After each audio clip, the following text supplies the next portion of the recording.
full year of 2014, and I think what we did also is we shared our strategy and just where we are against our strategic agenda. And really, in summary, I think we're making good progress against the commitments we made. And there were 2 or 3 areas that we highlighted to the market where we'd made commitments. One was we said we were going to grow our existing business more strongly, and that's the retail business as well as the corporate and investment banking business and the markets business. The second was we were going to launch new revenue streams, and those revenue streams were to start an investment banking business, to get into bancassurance, where we in the last few weeks actually got our license to sell insurance products. We said we would launch a risk management product business within the market space. We've done that. We've also got a stock brokerage license in the last couple of weeks. And I guess also we're going to grow very strongly a core pillar, which is the business banking part of the business. So we've launched those. We've invested in technology to give us the platforms for future growth. We've invested in our people through the various initiatives we've talked about in various forums.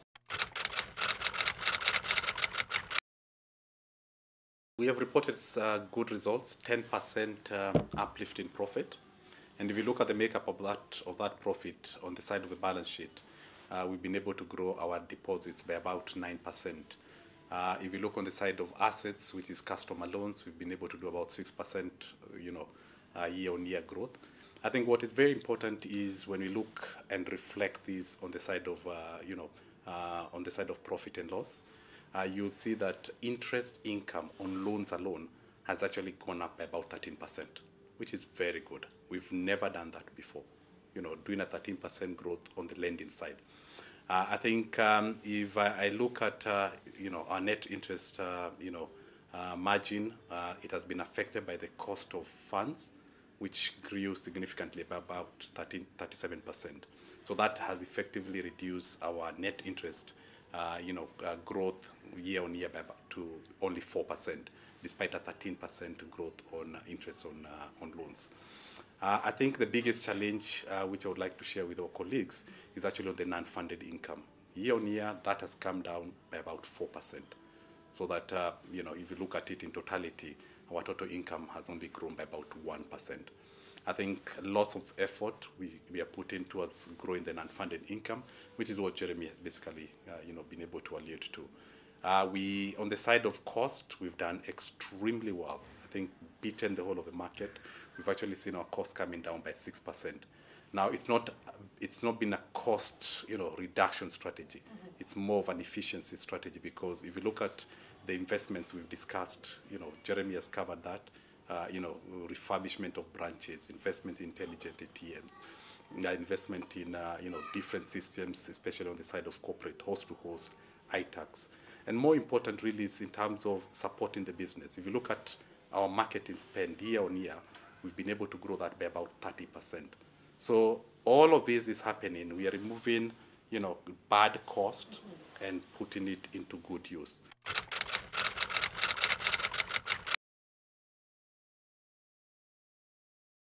I think when I look at 2015, number one comes, you look at on the side of deposits. That's what I would sum up as, one of the biggest impact in our performance for 2014. Our cost of funds are basically picked up by about 37%. So in terms of focus in 2015, we need to really try and grow, the CASA kind of, deposits, current accounts, the savings account. At the moment, it's good. That split is about 77% of total deposit, but we need to grow the quantum of that category of deposits. The second area, which is what I've mentioned, is the non-funded income. We need to increase, the number of customers that we serve in the bank. We need to increase the volume of transactions through cross-selling. I think in the past we used to have issues to do with, the proposition that we're giving our customers. Right now we can be able to do quite a lot. We've launched, centers of excellence in mortgage, asset financing. We've invested in the systems, so we can be able to have that ecosystem that supports a customer. And then the last one really is in terms of the diversification of our loan book. If I tie to what I mentioned in terms of the repayments that happen towards the end of the year, it's purely coming from the big multinationals. We really need to diversify that, both on the side of corporate and on the retail. On the corporate, we need to focus not just on multinationals, but also on large local corporates, look at GDOs, look at public sector. That will help us to reduce the volatility on that side. On the side of retail, we really need to also think about other products, not just scheme, and even on scheme, not just on Teacher Service Commission. We should be able to bring more scheme companies, but then also look at the other products that we have. Barclay Loan is one of them. Card is another one. Premier and Prestige lending. And then the new centers of excellence that we've already introduced in terms of asset financing and, of course, mortgage.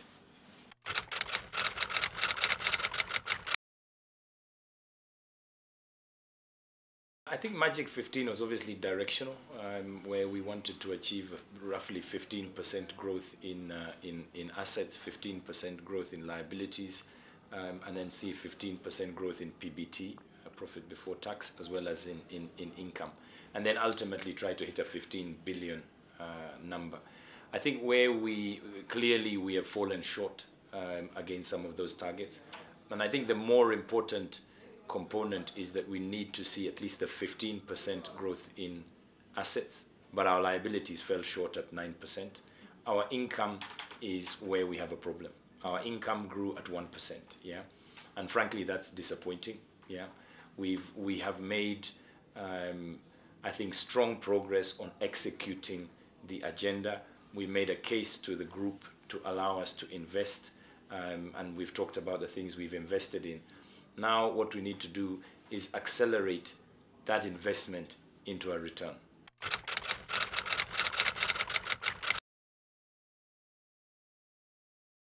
There are a few key things if we're going to have any chance to do it. Yeah, the first is we have to grow. It's all about growth. It's all about now delivering on what we asked for. In the first 2 years of me being here in the bank, we were saying we didn't have products, we didn't have a stable system, we didn't have internet banking that worked, we didn't have certain mobile banking. I think we've now shown, we've now launched those things. We've by and large addressed some of those gaps. Now we have to go out and sell. So we have to get more new to bank customers, and that's why you'll find a strong focus on that. We've also got a whole subset of customers who are not really using Barclays as their core bank. We need to make sure that we drive those customers to activate their accounts with us and to actually get more business. And we can all play a part in that. We need to tell the story of Barclays that we are a bank that is changing, we're a bank that's relevant, we're a bank that's innovative, and that you should try banking with us. And then lastly, we've got to really deliver these new business streams. We've got bank assurance, we have the license. Now we have the license, we need to get out on the road and start driving and delivering. Investment banking, we need to deliver those revenues. Fixed income trading on the market side, we need to deliver. So we really now, it's sell, sell, sell. We have to turn this into revenues. And if we look at our run rate for January and February, it's not where we would like it to be. We need to step up our game. We need to run faster if we're going to have any chance of achieving 15 in 2015. So I'm rallying everybody really to think, what can I do to sell this bank? We have a great bank, we have a great brand. Now we really need to turn that into new customers and into new business.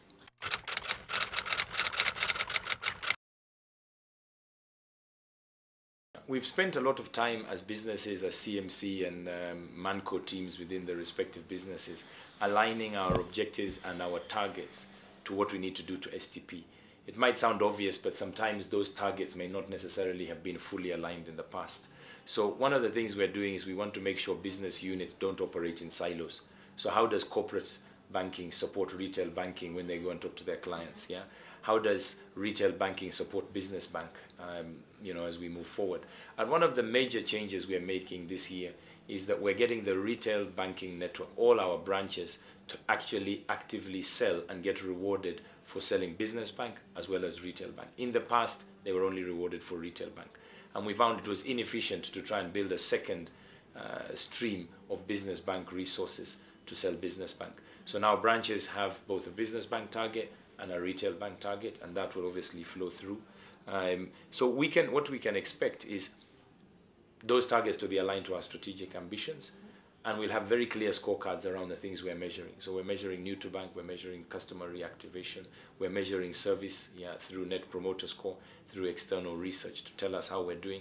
And the people who are able to deliver against that balanced scorecard will get very well rewarded when it comes to things like bonus, when it comes to things like career progression and opportunities. Because we are a meritocracy. We want to see those who are talented and delivering will definitely see their careers and the benefits flowing through to them and their families.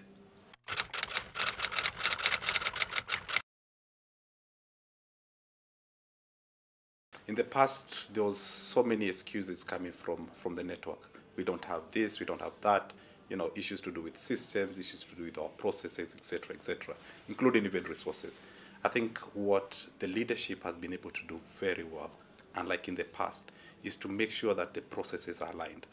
That, distribution, the retail distribution network is now being used, not just by retail, but even business banking, and the staff will get recognized for that. So I think right now we should stop thinking of what we don't have and start selling.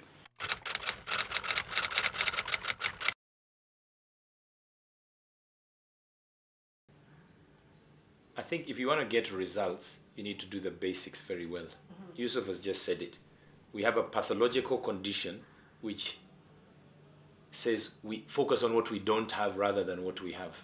If you talk to the competitors, they will tell you Barclays has 120 branches, they have all these great ATMs, they've now got cash deposit ATMs, they've got cash send. Instead, we sometimes focus on all the things we don't have. So I think firstly, we need to just pinch ourselves every time when we say what we don't have to focus on what we have, because you can only use what you have.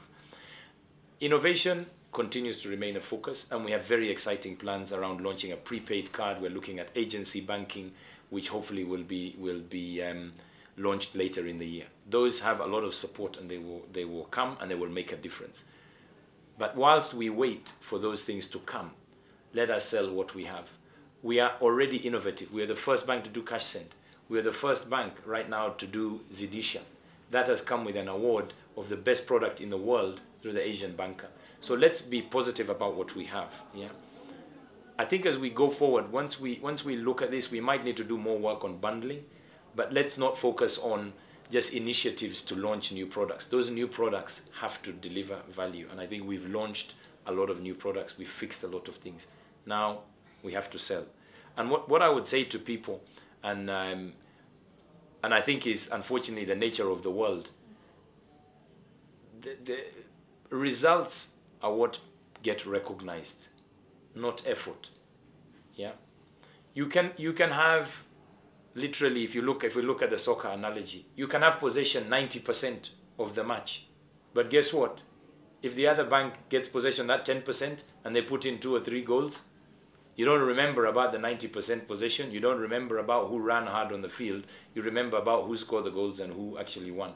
We need to keep that in our mind, that we have to score goals. This year, we have to deliver revenue growth. We cannot cut costs and deliver Magic 15 or 15 and 15. It's not going to be possible. That's why you will find a lot of our attention is focused around revenue growth, is focused around sales, is focused around everybody from HR to COO, focusing on supporting sales. Yeah, we are going to be focused. We are not going to do things that are not going to move the dial of revenue up. I think to be honest, as a challenge of an organization, we have to ask ourselves, what are we going to say no to doing to allow us to focus on the things which will allow us to grow our revenues further? And I think if we do that with discipline and we execute with discipline, we have no doubt we will hit and exceed our targets for this year.